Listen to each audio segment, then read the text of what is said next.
we are up to number 5. Number 5. What's number 5? Get into the good stuff.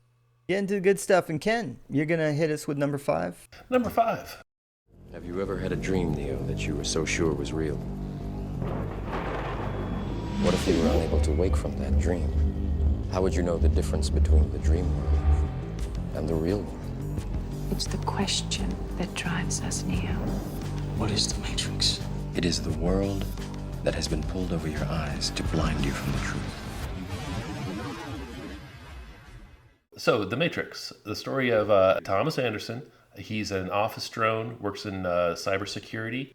On the side, he delves in the underside of the computer world when he is contacted by a mysterious woman who indicates that she can lead him to the person that can answer questions that he's always had about some mild misgivings about what's going on in the world, which she does. And then he promises that he can tell Mr. Anderson the truth. Nothing more, nothing less. He can merely show the truth. That what we believe to be present-day reality is just an elaborately created computer program called The Matrix. Whoa. When I watched The Matrix, I didn't get any of that. I got Keanu wearing shades and a trench coat and doing a lot of kung fu and kind of flying. And then them kind of going back and forth, teleporting using an old landline so they can go from the Matrix back to the real world. Right, so you got it. What? So you did get it. I got it. So you guys love the Matrix. Why do you love it? Well, I'm going to sum it up. The Wachowskis are very good, or at least with the Matrix, we're very good with both style and emotional investment in the action. So there's a lot. One could say, oh, there's a lot of posing and a lot of like, oh, I need a lot of guns, but it looks good. They have a good eye. So they're very good at stylistic cinema, but they're also, at least with the Matrix, are very good at investing the characters with honest emotions and honest dilemmas. So I think that's why the Matrix succeeds for me. I buy the premise that we are being controlled. I mean, I think for me, like, there's 2 elements for me to any movie. It's the screenplay and it's the camera work. Those are the 2 most important things. The screenplay is incredible. They set up a story. They set up an execution of that story. And they set up a world where that story exists and everything is seamless. It's not a 1-note movie. It is a 6-note movie. Inception is a 6-note movie. Matrix may be a 4-note movie. But it is involved. You sink into it. There's so many different things that you're relating to at once. And it's being executed flawlessly. That's what makes a great movie. The thing is getting executed in a way that you just sit back and go, I could not imagine this. I could not predict that this is how it would unfold, and you're stunned by it. Dante, let me jump in, and I'll be the moderator to some degree. I just remember you did not like The Matrix, correct? Do you still hold that view? Do you still hold that view? Okay. I watched it again a few nights ago. I actually did like it. I did enjoy it. I don't love it. I don't think I'll ever love it. And I'll give you the short version. It's a movie that I'm watching as an observer. I'm never sucked into the movie. I'm just like, okay, all right, that's interesting. I find that very strange. Versus, we talked about movies that I love, like The Terminator. I'm just sucked in. So Road Warrior and Mad Max, I get sucked in. So do you not like special effects? Like, does special effects take you out of a movie? Here's the thing. You have to remember, when I watched The Matrix, I had just come back from living 2 years in Taiwan, right? I lived in Taiwan 98 to 2000. All I did was watch flying movies for 2 years. What is wire fu? This technique originated in Chinese opera plays and moved into their silver screen adaptations in the 1950s, where martial arts masters, superheroes of yesterday, literally float through the air. Hong Kong cinema of 1970s and 80s used wire for different effect. They pulled a guy off screen to show that the hero really packs a punch. Later, in the 1990s, we saw a return of wuxia with Chinese folk superheroes like Wong Fei Hung or Iron Monkey. The Yuen brothers were the best in the choreography business, and their work was recognized by the Wachowski brothers when they were developing their first mainstream movie. The Matrix brought wire fu to Hollywood. All the effects that they do in The Matrix, I had seen There was already, no like bull- Crouching Tiger. There was no Crouching bullet Tiger, Hidden time Dragon. in Asia. There was no bullet Yeah, time. but Crouching Tiger, Hidden Dragon came out around the same time. I saw that before I saw The Matrix. Now, The Matrix does it better or as well as anybody ever has, but Can the I just flying... say for the record that Crouching Tiger was 2001, Matrix was 1999. Thank you, So Gino. I must have, Thank but you. again, time travel. So that's why I wanted to do the sci-fi show. I must have gotten into a time machine and gone back in time. I could have sworn I saw Crouching Tiger first, but anyway. Oh, wait a minute. You might have though. Did you think it opened in Taiwan earlier? Because actually I'm wrong. It was the year 2000. Crouching Tiger was 2000 and Matrix was 1999. They could have very easily been opening side by side in Taiwan.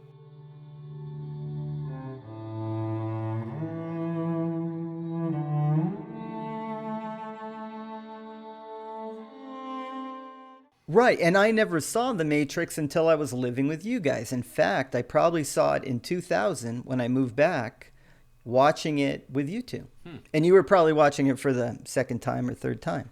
And everybody, the thing is, everybody raves about The Matrix. I know I'm in the minority. If we're in a room with 10 people, 9 will love it, and then me, I like it, I can appreciate it, but I just don't get sucked in to the movie. I'm kind of watching it, going, okay, interesting. But I appreciate there are some iconic moments. The whole red pill, blue pill, it's an iconic moment. You take the red pill, you stay in Wonderland, and I show you how deep the rabbit hole goes. Keanu, I give him his props. Keanu is very good. And the premise is very good. It's a very intriguing story. And the ending action scene, excellent. Right. So there's one scene I have trouble with. I'll mention it to you. And I had trouble with it back in 2000 when I watched it with you guys. And I had trouble the other day.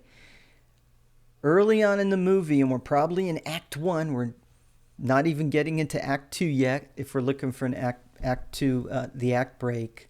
Keanu gets in the car, and the girl with the spiky blonde hair points a gun in his face.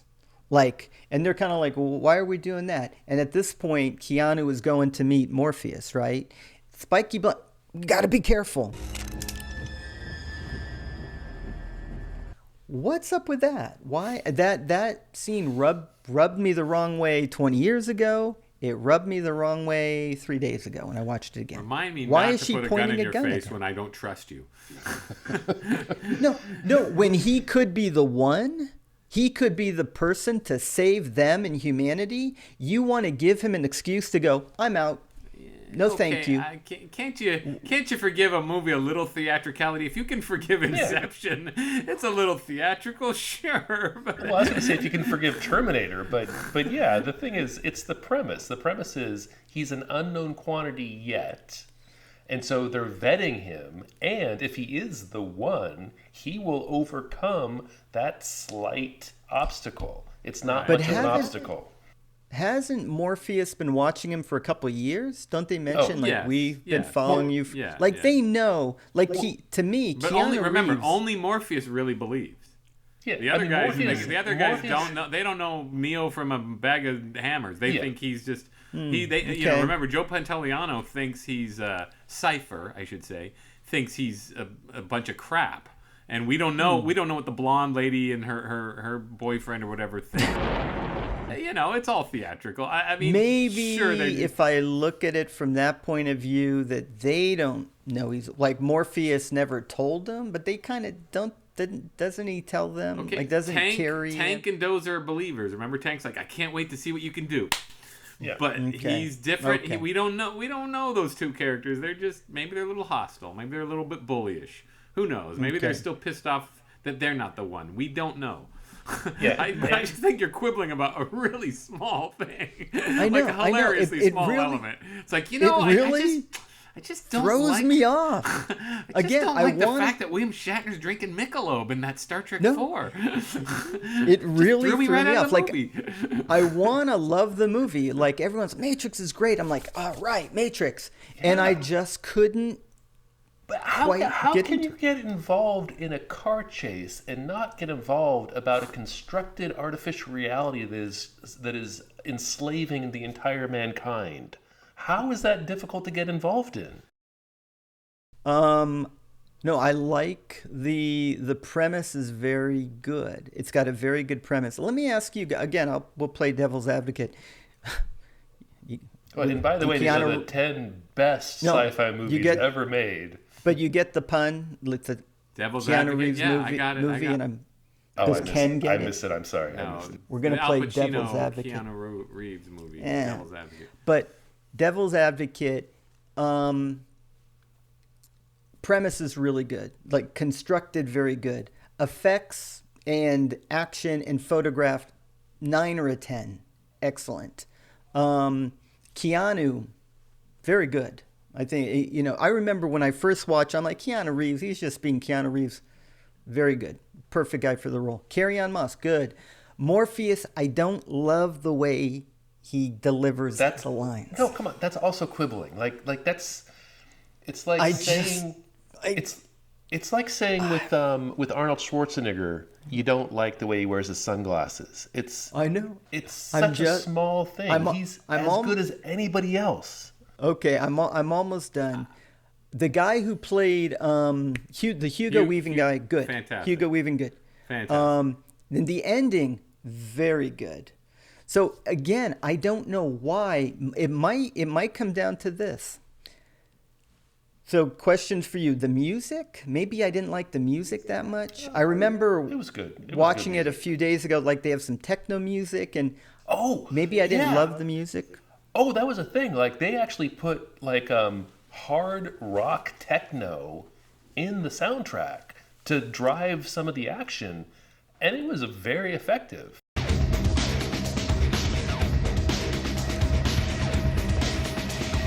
It introduced people to a new genre of music. Now, if you hate the music, I mean, sure, that could be a little annoying, but it was driving the action. They had some fantastic music in there. Let me tell you guys a story. I was in the Vatican in 1997, 2 years before The Matrix came out. And I was looking around and saying, gosh, this is amazing. I was on the roof of the Vatican and just marveling at the things that human beings accomplished in history, especially in Italy, and you look at the art and you're just overwhelmed.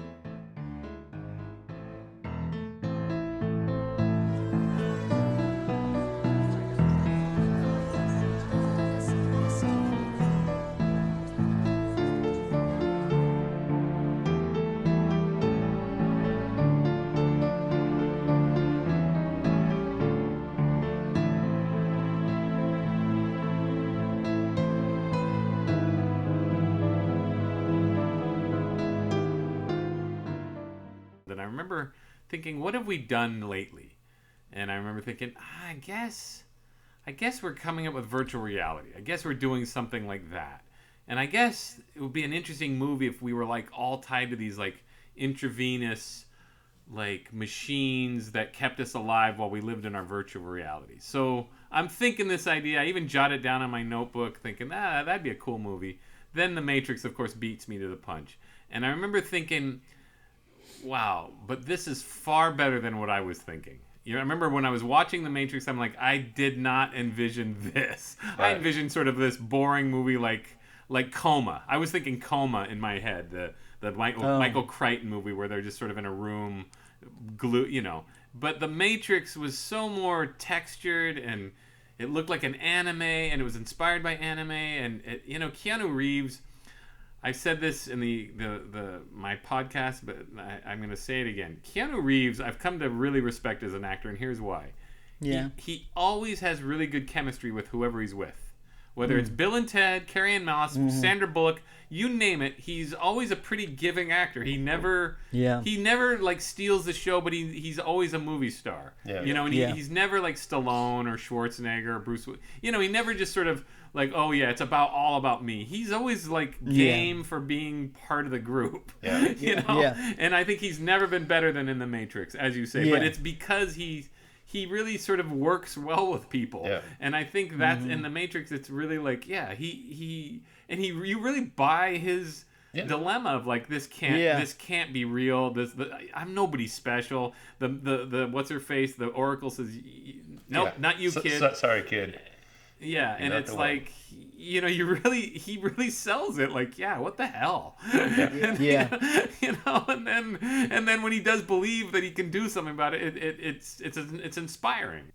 So my interns, my 3 interns, Jennifer, Amanda, and Juliana, had gone off for lunch across, a couple blocks away, and all of a sudden I see Keanu Reeves at the lunch area because people are starting to gather, and I'm like texting because I just learned how to text. He's here, get over here ASAP. So they rush on over, and Juliana got there just in time to walk by him. Was too shy, wouldn't dare approach him. She was too respectful for that, but they had eye contact. Oh. It's 20 years ago, and she's still living in the glow.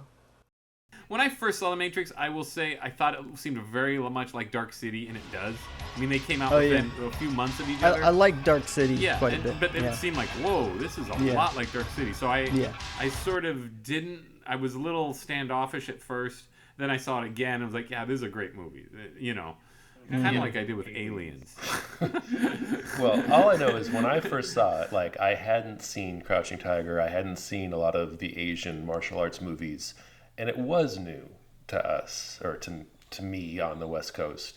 And it was mind-blowing. I mean, and again, like, nothing exists on its own. Sure, the special effects were mind-blowing.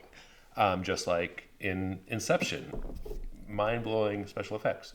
But it also takes a story. It also takes characterization. It also takes the how the story develops and gets executed. They were all a 10. Like, everything was phenomenal. The only quibble is the searchers, the machines that go out to search and destroy.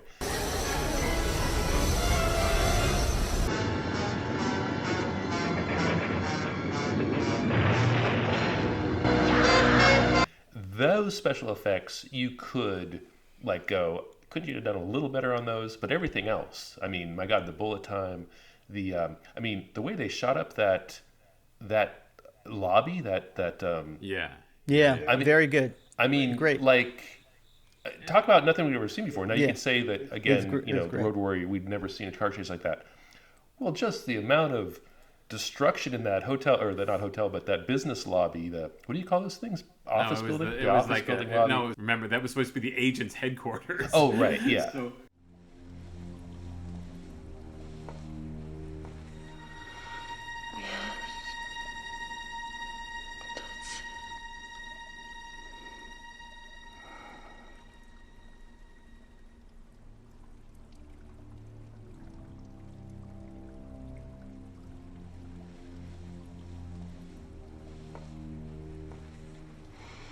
I envy you, but such a thing is not meant to last.